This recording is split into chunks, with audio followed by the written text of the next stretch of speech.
So we're in 1 Kings chapter 17.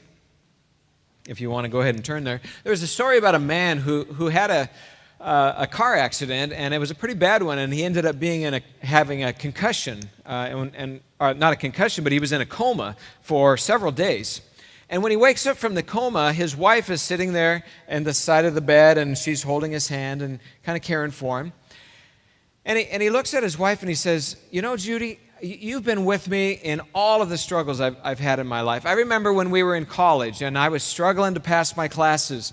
I was just having a hard time, but you kept studying with me, you kept encouraging me and pushing me along, and finally I was able to graduate.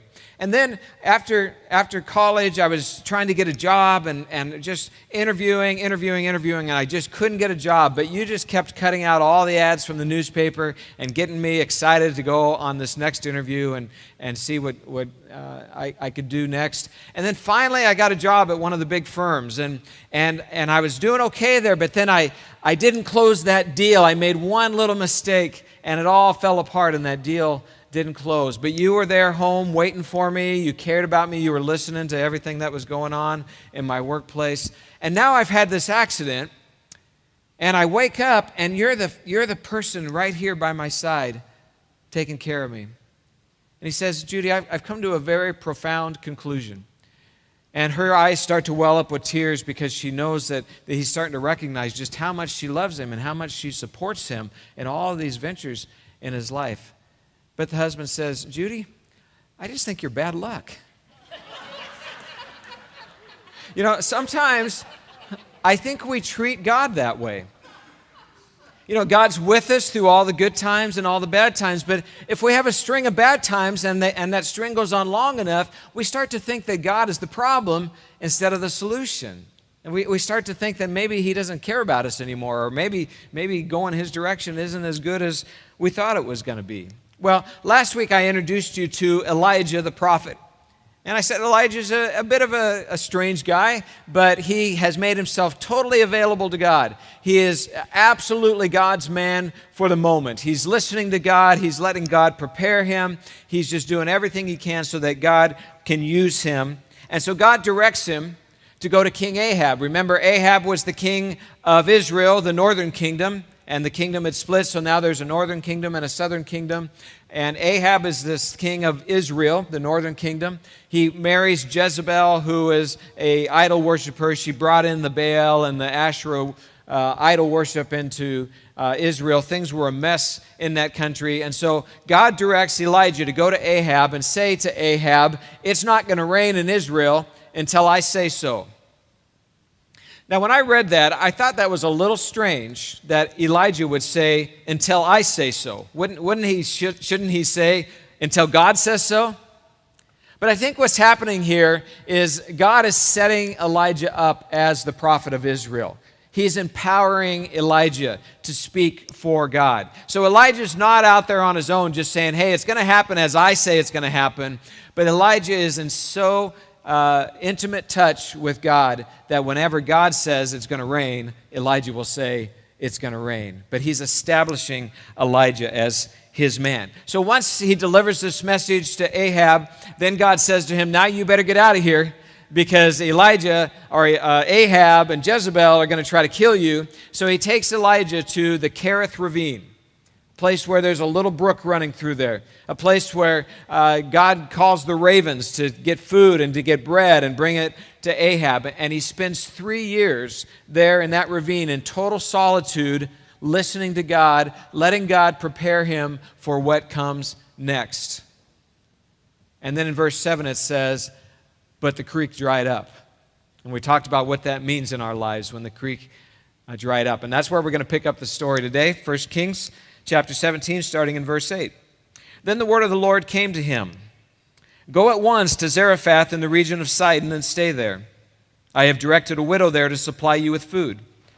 So he went to Zarephath. And when he came to the town gate, a widow was there gathering sticks. He called to her and asked, "Would you bring me a little water in a jar so I may have a drink?" As she was going to get it, he called, "And bring me, please, a piece of bread." "As surely as the Lord your God lives," she replied, "I don't have any bread, only a handful of flour in a jar and a little olive oil in a jug." I'm gathering a few sticks to take home and to make a meal for myself and my son, that we may eat it and die." Elijah said to her, "Don't be afraid. Go home and do as you have said. But first, make a small loaf of bread for me from what you have and bring it to me, and then make something for yourself and your son. For this is what the Lord, the God of Israel, says: the jar of flour will not be used up. The jug of oil will not run dry until the day the Lord sends rain on the land." She went away and did as Elijah had told her. So there was food every day for Elijah and for the woman and for her family. For the jar of flour was not used up, and the jug of oil did not run dry, in keeping with the word of the Lord spoken by Elijah. Now, I've read this story many times, and it's really a great story. I love reading it. It's a wonderful miracle that God has done. But in reading it in the past, I don't think I ever realized the dire straits that Elijah and the widow are in right now. The whole country of Israel is under a famine. There's just not water. There's no rain. And so the crops aren't growing. People are starving to death. People are hungry. And so Elijah is in a very dire place when he goes to this city, Zarephath, and I'll talk about that in a moment. The widow was obviously in very bad straits also, because she was going to eat one last meal and then go off to die. And so I want to look at this story from two perspectives this morning. I want to look at it from the perspective of Elijah, and I want to look at it from the perspective of the widow. So Elijah, God tells Elijah, go to Zarephath that belongs to Sidon. Anybody remember who Sidon is? It's in the history lesson last week. Sidon was Jezebel's father. So Zarephath was not just some random town. He didn't tell Elijah to just go find a city somewhere and I'll get somebody to help you. But he sends him to Jezebel's hometown. And he says, go there, and God has a plan for all of that. And another just small detail about Zarephath is it's probably about 100 miles from the Kerith Ravine where he was staying. So it was going to be no small thing for Elijah to go from the Kerith Ravine all the way to Zarephath, 100 miles on foot, in a drought, having to find his own water and his own food along the way. That would have been quite a trek. Not to mention, there was a bounty out for his head from Ahab and Jezebel, and so being out in the open and traveling made it very dangerous for him to do that. But God had already begun to prepare all of this by drying up the creek. Now, it really would have been easy for Elijah to say, well, I don't know about all of this. I mean, you've had me in seclusion for 3 years. Now you're telling me to trek 100 miles across the desert, and you're telling me to go and meet up with some widow who's starving to death. I mean, this just doesn't really sound like the kind of prophet I thought I was signing up to be. This is kind of bad luck, maybe. Maybe this is not the direction I'm supposed to go. It would have been very easy for him to say that. We lift these prophets and all the characters of the Bible up on this pedestal, and we say, oh, they would never think something like that. They would never do anything like that. They had the same kind of questions we have in their lives. They questioned God. They didn't always know what God's plan was. Now, maybe God inspired them, and maybe they had more fortitude than we have, but they had questions too. And it wouldn't have been that far out of the realm of possibility for Elijah to say, man, God, I think you're bad luck. I'm not sure about all of this anymore. But he did what God told him to do, because there's nothing like the potential of dying of thirst because the brook had dried up to get you motivated to do what God wants you to do, right? Sometimes it takes the brook drying up for us to be ready to do the next thing. Otherwise, we just stay there and be pretty comfortable. Because Elijah had 3 years of having every single need of his met. He had the brook running down through the ravine. He had the meat and the bread from the ravens. He had access to God. He had everything he needed. But now all of a sudden, he has to rough it. I mean, really rough it. He thought that was roughing it in the ravine, having to cook the meat and just living out there on his own. Now he has to get across 100 miles of desert. So it was a big deal for him to do that. From our perspective, we look at this story and it just doesn't really make that much sense to us. But the intricacies of it, when we look at it from God's perspective, is amazing. First of all, it's like this God, the proverbial killing two birds with one stone. God does that. So he sees Elijah, and he knows Elijah is going to need some food, and he's going to need to be cared for a while. And he sees this widow over here in Zarephath, and he says, boy, she's about to starve to death. I need to do something for her. And so he brings the two together, and he cares for them both at the same time.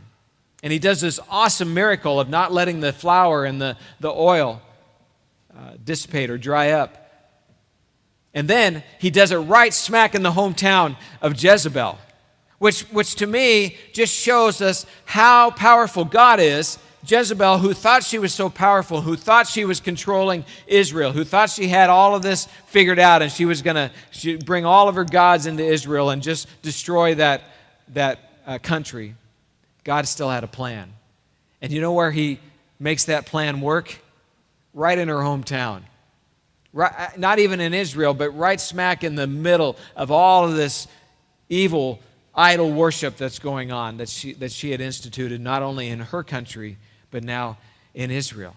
And so God is working out this plan, and it's amazing what he's doing. And it reminds me that God is not, first of all, he's not just random. He doesn't just do things. He doesn't just throw stuff out there and see if it's going to work. He always has a plan. He always can see so much further than what we can see and accomplish things so much further out than what we would ever even think of doing. But he's not just matter of fact either. He doesn't just lay out this plan and everything has to go just like this. God's creative. God works with the situations we find ourselves in. God deals in this fun way in our lives. And I think if we would just lighten up a little bit sometimes, we could see even some of the humor that God has when he's dealing with situations in our lives. And I think it's very humorous that God takes care of this widow and takes care of Elijah right there in Jezebel's hometown. If we could just see some of those things sometimes, I think it would raise our faith so much more. In 1 Corinthians, God says, that he uses, Paul is telling us that God uses the foolish things, the weak things, the despised things to accomplish his will. Why does he do that? Why does he come up with these elaborate schemes and plans for us? Because he wants the glory. He wants people to see his greatness. He wants people to see the awesomeness of God, because that's what attracts us to him. When we see the way that he's working, when we see the intricacy of his plan for us, when we see him working behind the scenes and helping us, it draws us to him and it brings glory to him, not to us and not to any man. We can't steal the praise from God because we could never come up with the ideas he comes up with. We could never create a plan like he has created in this situation.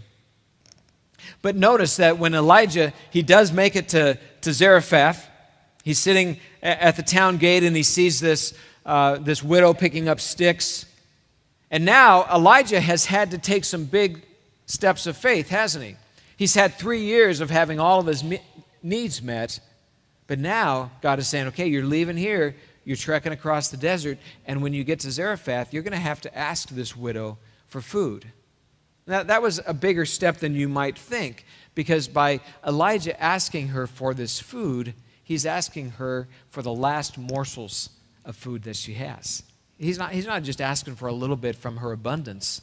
He's asking for everything that she has left.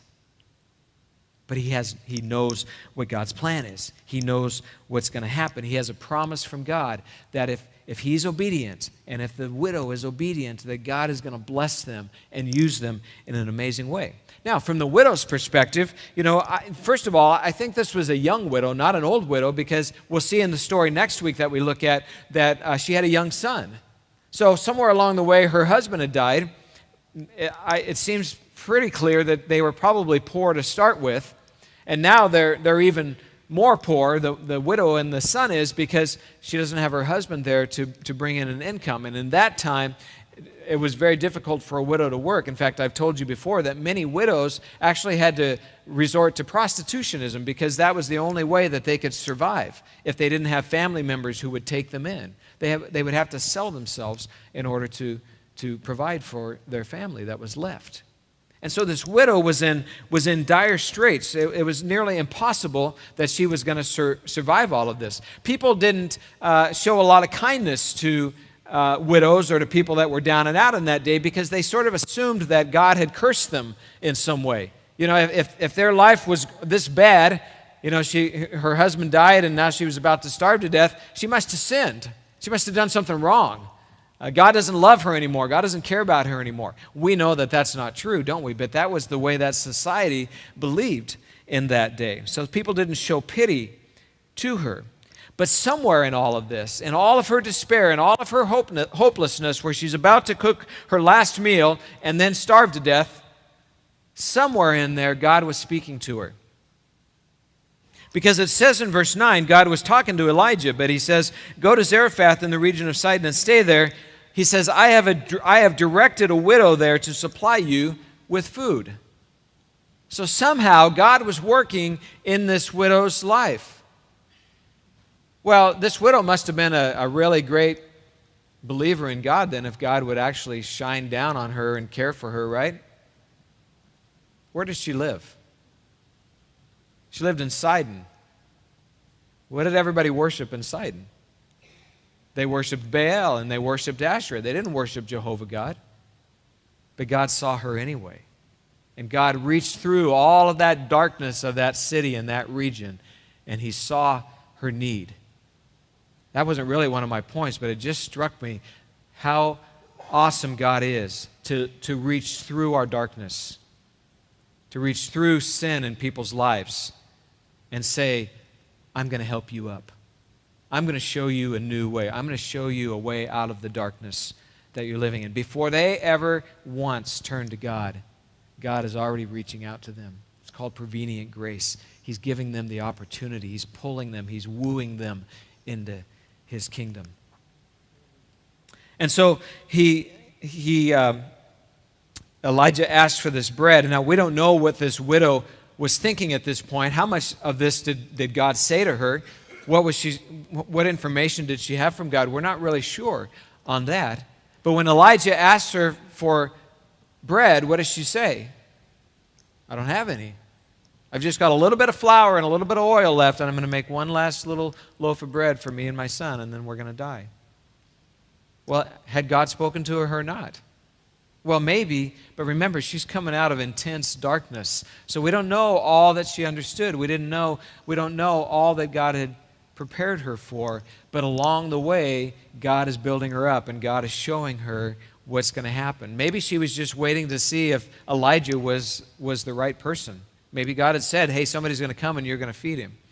But maybe she didn't know it was Elijah. So we don't see how all of that takes place. But whatever the case, Elijah asked her to take this huge leap of faith. And I think it's a little bit humorous how he does it. He says to the widow, after she says, well, I don't have any food, he says, don't be afraid. Just go home and do as you have said. Well, what did she say? She said, I'm going to go home and make a meal and then I'm going to die. So he's not dealing with her little pity party. He's saying, okay, if that's what you want to do, if that's what you want to believe, just go home and do that. But first, make me a loaf of bread, will you? Which you couldn't have it both ways. She was either going to make bread for her or she was going to make bread for Elijah. And so it was this point of, are you going to risk this or not? Are you going to step out in faith and believe what I've told you, what God is going to do in your life? Or are you going to just play it safe and make this one last little meal for you and then go off and die with your son? And so she does what Elijah says. She goes home and she makes the bread and she brings it to Elijah. Probably sits there and watches him eat it, not knowing yet if God, whoever this God of Israel is going to supply her need or not. Now, I don't know how it worked with this flour and the oil. You know, did she go home and the bowl is heaping full of flour and she keeps pouring it and it never runs out? I don't think that's the way it was. I think she had this little bit of flour and this little bit of oil. She makes the bread for Elijah. The bowl and the jar are all empty. She puts it up in the cupboard. But when she comes back to make bread for herself, there's a little bit of flour and there's a little bit of oil in there. And she makes bread for herself and her son. And the next day she opens the cupboard. There's a little bit of flour, and there's a little bit of oil in there. And every day it's the same way. Now, if I was writing this story, I'd want God to look really good in this, right? So I would say, wow, she made the bread for Elijah, and then when she went home and she opened the cupboards, there was meat, and there was vegetables, and there was fruit, and every food you could ever imagine just pouring out of that cupboard for her. But that's not what it says happened. In fact, it basically says they ate endless breadsticks for months. Now, I love Olive Garden, and I love their breadsticks, and I can eat a lot of them. But I don't know how long I could eat those breadsticks. But that's what God supplied for her. How long? Well, if my information's right, it says that Elijah was in the Kerith Ravine for 3 years, and most commentators say that the drought was for 3.5 years. So that's about 6 months then that they ate breadsticks every day, every meal. That's a lot of bread. So I don't know how that worked, but think about it in the New Testament. Jesus is teaching the people. There's over 5,000 people there. The people get hungry. So the disciples find this little boy who has some fish and some bread. Jesus lifts it up and blesses it, and he hands it out, and everybody has their fill. But what did they eat? Fish and bread. God didn't create a new food item there for them. He used what was available to the people at that time. Could God have done more? Yes. Could he have just brought in like he did in the Old Testament, and all the quail fly in and they can eat the quail or something like that? Sure, he could have done that. But he supplied their need, not all of their wants. And sometimes we withhold thanksgiving from God. Yes, he's met our needs. He's met our basic needs. But we withhold that thanksgiving because we're thinking, well, if I just thank God for just the basic needs that he's given me, maybe he's not going to give me all the other things that I want. So I got to hold back a little bit. That's just the wrong way to think about it in our lives. We need to be thanking God for his daily provisions in our lives because he does meet our needs. Here in America, it's way more than our needs. But he meets our needs, and we should be thankful for that, and we should be continually thanking him for those things. And that's going to do one of two things. As we live that thankful lifestyle, God is either going to bless us more and more, or he's going to help us realize that all of those other things that we've been asking for, we didn't need anyway. They're not important. They're not the things that we needed in our lives. And the thing is, if God would have supplied more food, if sometimes God supplies more than we need, sometimes it's bad for us because sometimes then we get lazy or we take advantage of it. I can almost hear somebody along the way saying, well, maybe Elijah and the widow just didn't have enough faith. If they would have asked for more, maybe they would have gotten more. You have not because you ask not, right? Isn't that what the Bible says? But I can't hold to that philosophy because I don't think it would have been good for Elijah and for the widow to have the abundance. Remember, people around them were dying left and right. God supplied their need. He cared for them the way they needed to be cared for, but kept them directly focused on him, continually thanking, continually asking God to meet their need. And when we're living in abundance and we have more than we need and stuff is just piling in on us, we're not so much thankful anymore. We start thinking we deserve all of that. We get lost in the stuff and we become very unhealthy. And so sometimes living in abundance as Americans is a curse, not a blessing. And I think that this story helps us see some of that, and it's something we need to be careful to apply to our lives. But the truth of the story for the widow and the truth of the story for us is that God will never expect more than what he will give us. This widow had to provide this food for Elijah. She had to take a huge step of faith to say, okay, I'm going to make this for Elijah, and trusting that Elijah's words were true, that God was going to give her what she needed. And the same is true for us.